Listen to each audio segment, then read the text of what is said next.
Really? Different titles again? Why exactly are we changing these every week? You really have to ask? Oh, God, you were such an idiot. We're changing things up. We're keeping things interesting. We're going in a million different directions all at once, because that is what's going to keep this show from getting boring.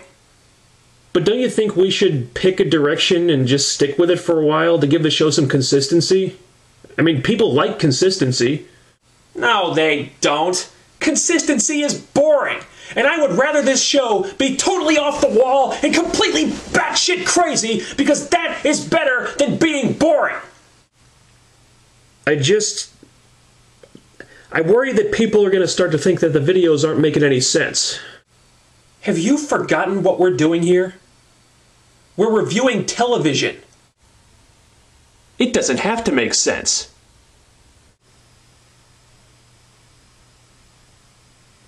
Okay, so let's talk about this pay-per-view then. Motor City Machine Guns versus Generation Me for the tag team titles. London Brawling had to back out for some reason. Kind of disappointing. I was looking forward to that one, but I'm not going to complain about the replacements. Good to see Gen Me on pay-per-view again, I have to say. It's been a while. I really don't think you need me to talk this one up much. I mean, we know what these teams can do with each other, and it's always great stuff. Probably not the best match they've had, but even a subpar match with the Machine Guns and Gen Me is still really great, and still one of the best things on this pay-per-view. I like the Gen Me heel turn at the end. I think the announcers kind of telegraphed it a little bit when they were talking about how the Bucks were frustrated lately about how they hadn't gotten an opportunity. Yeah, try waiting 4 years for that opportunity, buddy. This was good. The crowd was already healing the Bucks during the match, and the fans really turned on them when they attacked the Guns afterward. The reaction to it was good. They had the beatdown on Shelley targeting the neck. One thing the production team missed, though, was getting close-ups of the Bucks looking pissed off after they got pinned. That would have enhanced this a lot. But this was a welcome heel turn. It really was. The Bucks needed something like this. I mean, they're great in the ring, but kind of bland personality-wise, and something about their characters needed to change. Because TNA has plenty of high flyers, so they were never going to stand out as just generic high flyer 1 and 2. Either a manager or a heel turn I thought would help them a lot, and this will give them something new to play with. And if they've got the Guns to get heat off of, they can get over as heels easily. And I know they've worked as heels in the indies before. I haven't actually seen their work as heels, but I don't see why it can't work. So this was all really good. Now, the only thing I would have changed was I would have built up the heel turn a little more beforehand. I mean, they did tease it a little bit on that Impact match a few weeks ago where they were acting more serious and stuff, but that was really it. So it kind of feels like it came out of nowhere, but this was a positive change, so I'm not complaining. Doug Williams versus Sabu for the X Division title. You know, when I did the preview blog for this pay-per-view,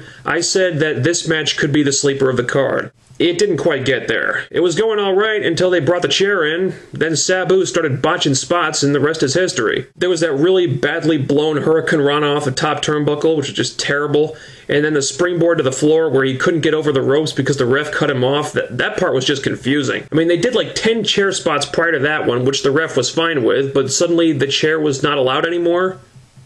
Why? That doesn't make sense. Then they had to get way too creative with the finish. I mean, Sabu goes through the table, Doug tries to use the chair, the ref takes the chair away, then Doug hits Sabu with the belt while the ref is distracted and pins him. Did we really need all that? Couldn't Doug have just pinned him after he went through the table? That would have been so much simpler. They had a decent match going until all the overbooking started, but that just brought the whole thing down a notch. Velvet Sky versus Madison Rayne. Doesn't Velvet Sky in a singles match just scream pay-per-view quality? She's been in TNA since 07. This was the first time she's ever had a singles match on pay-per-view. There's a reason for that. And if you saw the match, you know what that reason is. Seriously, TNA, did you really need to put this on the card? Couldn't you have just blown this off on Impact? Did you have to ask the fans to pay money to see this one? Stuff like this is why I'm not buying your shows right now. This match sucked.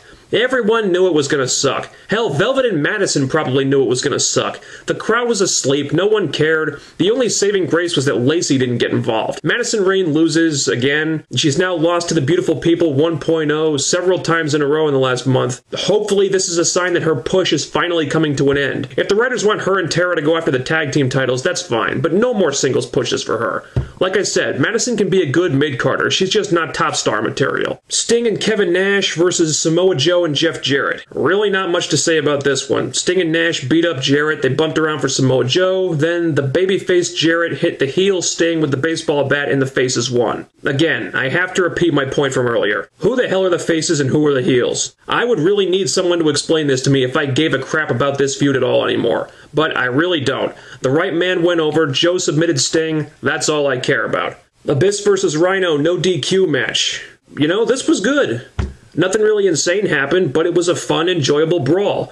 Rhino really worked hard. He even went high risk at one point with a slingshot over the ropes. Give the man credit, you know, he's one of the EV2 guys who can still go in the ring. I wouldn't put him in too many main events at this point, but he can still have a good performance out there. Pretty good match, all things considered, and very refreshing that there were no thumbtack spots for once. AJ Styles versus Tommy Dreamer I Quit match. I'll admit I was not giving Tommy Dreamer a whole lot going into this, but the match was probably better than it had any right to be. I'm not saying it was the best match ever, but it had drama, it had intensity, and it told a good story. And I enjoyed it. I'm not saying I want this feud to continue. I don't. But for one match, these guys did a good job. This was better than I expected. Yeah, my expectations were low, but it wasn't terrible. Kurt Angle versus Jeff Hardy. Wow. What we had here was an outstanding Match of the Year contender. Great, great match. You got a moonsault, swanton to the floor, angle slam off the top turnbuckle, near falls all over the place. Unfortunately, it kind of got fucked over by a pretty stupid finish. Bischoff says there must be a winner, so we're giving them 5 more minutes. If there must be a winner, then why not just screw the time limit altogether and let them go until someone gets pinned?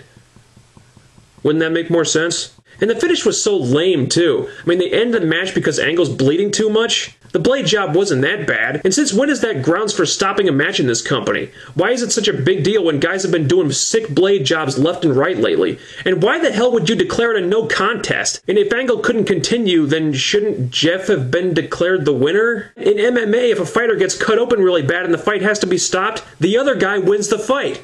How is this any different? The match was fantastic and it went on forever. The booking was dumb. So I guess it comes down to personal preference whether you think the booking killed this one or not. I went back and forth on it personally, but I just can't discount the effort of the wrestlers. Bad finish or no. Pope versus Ken Anderson. I don't know what they were thinking making this the main event. I mean, I get that they wanted to end the show with a clean finish and not a no contest, but there was no way this match could have followed Angle and Hardy. Just no way. And there was a really simple solution to that. Just make Angle Hardy the main event and change the stupid finish. That's all you had to do. The match itself was alright. I mean, I was more forgiving of it than a lot of people were, I think. But compared to Angle Hardy, it just couldn't measure up. It just ended up feeling really lackluster. So I would call No Surrender good. Not great, but good. This was mainly on the strength of Angle Hardy and Gen Me Motor City, but it's worth watching. I mean, it didn't piss me off like a lot of their pay-per-views this year have. Not all the matches were winners, but all the right people went over, so it had that going for it. You know what? Not a bad No Surrender. So in 2 weeks, we start the Bound for Glory hype. Until then,